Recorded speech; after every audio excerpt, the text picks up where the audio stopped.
starting fresh. So first thing you want to do is type include IOStream because we're going to be using output, then using namespace std because we are using the standard library, and then your int main for our main function, and then your braces so you can put the body. And of course, return 0 at the end for completeness, and if you're on Visual Studio, you'll definitely want a system pause, of course. Alright, so here's our basic little program. Now, what an array is, it's A-R-R-A-Y. An array is a variable that can hold multiple variables. And the reason we would want an array is, for instance, let's say we're trying to make an item shop where we have a big list of items that we want to sell and we want to print those out to the user or something. So we could do something like string item 1 equals boots and string item 2 equals hat or something like that.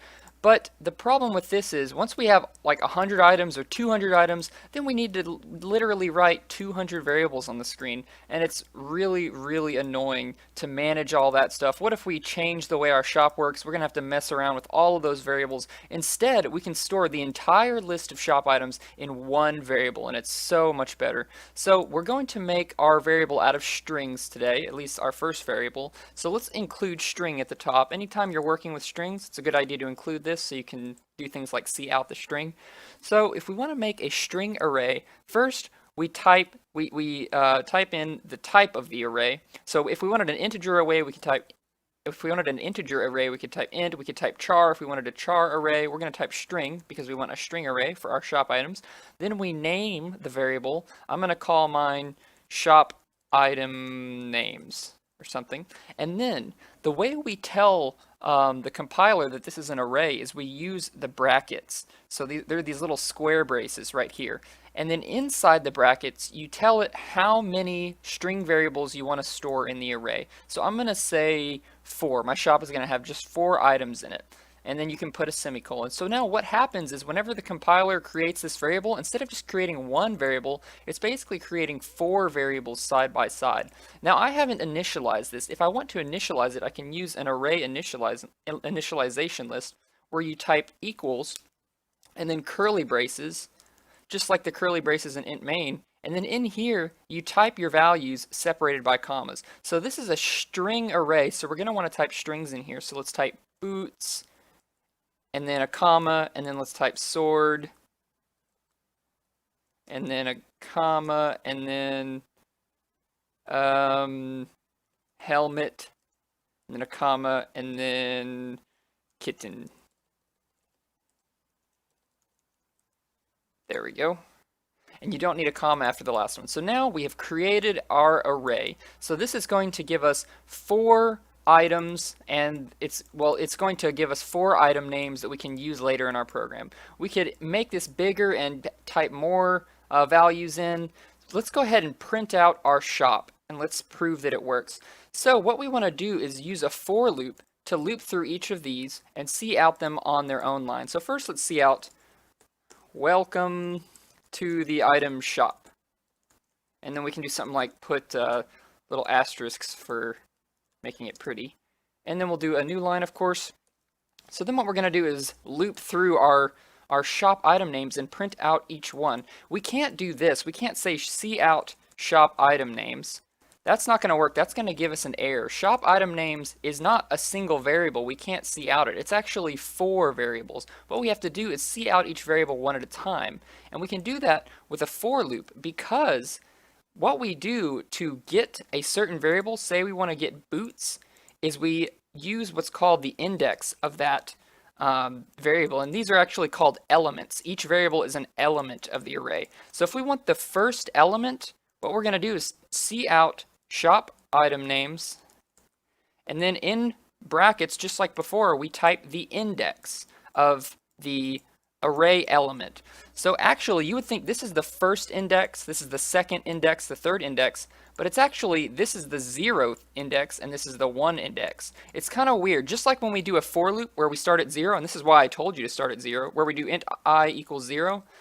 The reason you always start at 0 is because arrays in C++ and Java and most languages are all indexed by 0, meaning the first element is 0. So if we type a 0 here and then an indel, this is going to print out the first string, which should be boots. So let's see if we get boots on the screen. I'm going to go ahead and run it, and it takes a little while to build for some reason. There we go. If I zoom in here, you'll see it says boots. That's what we wanted. So let's go ahead and try to print out the entire shop. Let's use a for loop. So for int I equals 0, just like our array, it's indexed at 0. I is less than 4. Remember, you don't say less than or equal to, you just say less than, and it'll go through all of them. Because this last kitten variable right here is at index 3, because it's 0, 1, 2, 3.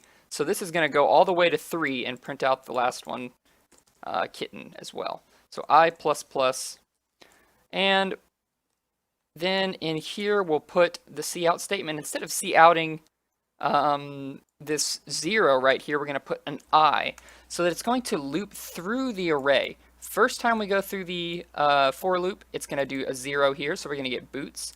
Next time, we're going to print out sword. Next time, helmet. Next time, kitten, because each time we go through the array, this I variable increases by 1. So then we'll say, we'll put some stars down here, or something like that. And 2 new lines, and then cout, what would you like to buy, or something like that.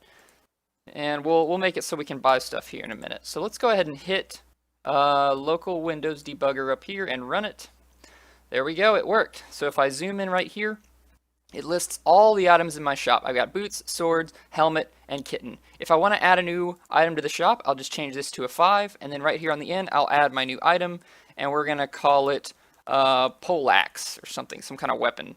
There we go, and then if I run it again, we should get that new variable. No, we didn't, because I didn't change the for loop.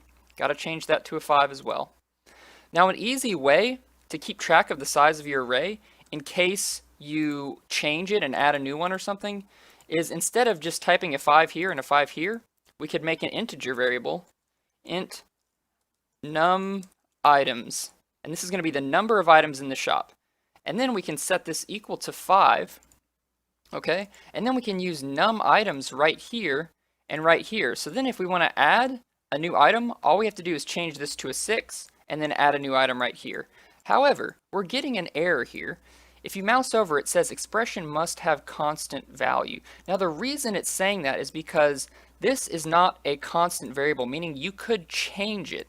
And the reason it gives you this error is because the compiler can only create an array if it has a constant size. Now what that means is that the array never changes its size. Now if I type num items equals 5 here, and this will get set to a size of 5. If later I said num items equals 3 or 4 or something, that's going to, cause issues. So what we want to do in order to make this work is just type const int num items equals 5. This variable, this qualifier right here, const, it tells our compiler that this is a constant variable, meaning it's never going to change. And now the error is going to go away, and that's what we want, because we're never going to change the number of items for as long as this game is going. If we want to change the number of items, we're going to have to use something called a vector, which we'll learn about later.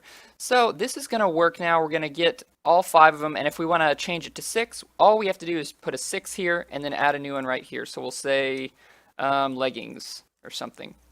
So let's print this out one last time, and then in the next video, we'll actually make it so that we can buy things. We'll get a little bit more practice with this. So there we go. It printed out all that stuff: boots, sword, helmet, kitten, poleaxe, leggings. Now, the thing about constant ints, right, and constant variables is whenever we type constant, we're telling the compiler this is never going to change. So if I said num items equals 9 here, it's going to give me an error pretty much right away. See, if I mouse over, it says expression must be a modifiable L value, which basically means this is a constant, you can't change it, sorry. But that's okay. That's what we want. We don't want to change the number of items in this